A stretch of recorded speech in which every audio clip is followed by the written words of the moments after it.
what's up? I'm Michelle B. This is Channel Notes, a channel dedicated to doing YouTube, and in this video I am going to share with you 5 tips on filming better video. So something a lot of YouTubers do, myself included, is go out and buy a DSLR straight up without really knowing how to use a DSLR. They pick the DSLR up, switch it on, hit record, and expect everything to just look fabulous.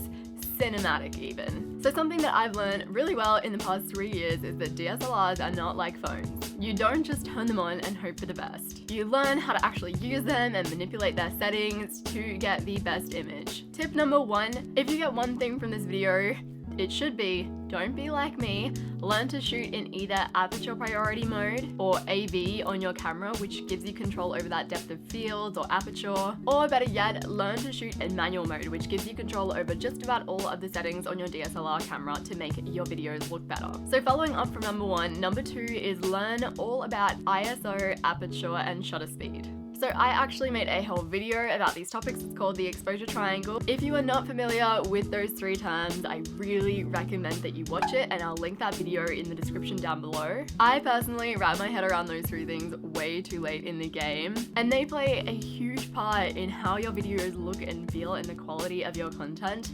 So please look into those 3 things if you have not already. Tip number 3 is frame rates.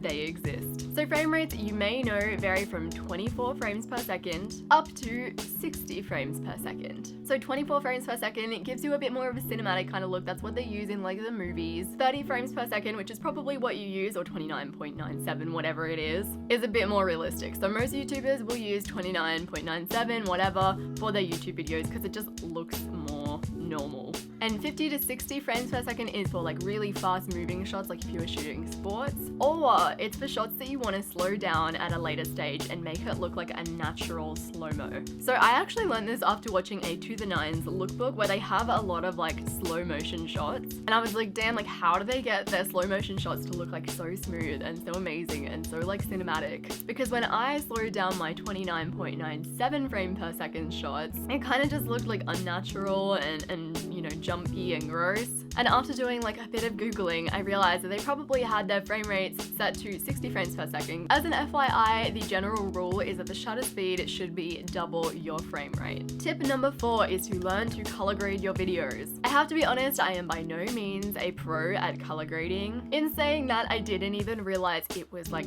a proper thing until like the start of this year. I guess this is why I have this channel, so that I can share these kind of mistakes that I made with you, so that you can jump onto these things a little earlier than me. But seriously, if you have a good video editing program like Final Cut Pro or Premiere, investigate color grading and figure out how to do it well. I actually want to make a whole video on this because I get so many questions over it, mainly over on my channel Michelle B, because they're very pink. But for now, seriously, look up in your editor manual how to color grade and try and play around with it. Number 5, learn how to use the software that you own. So following on from my last tip, literally learn the ins and outs of your editing system. Final Cut Pro, Premiere, Movie Maker, whatever you have, all editing programs, just like DSLR cameras, have like a wide range of stuff that you can do, really cool stuff that you can do. So don't just get them and then work with the most basic functions like the cutting. Take a second, especially if you have Final Cut Pro, to read the manual for the program that you bought or look up online tutorials to really familiarize yourself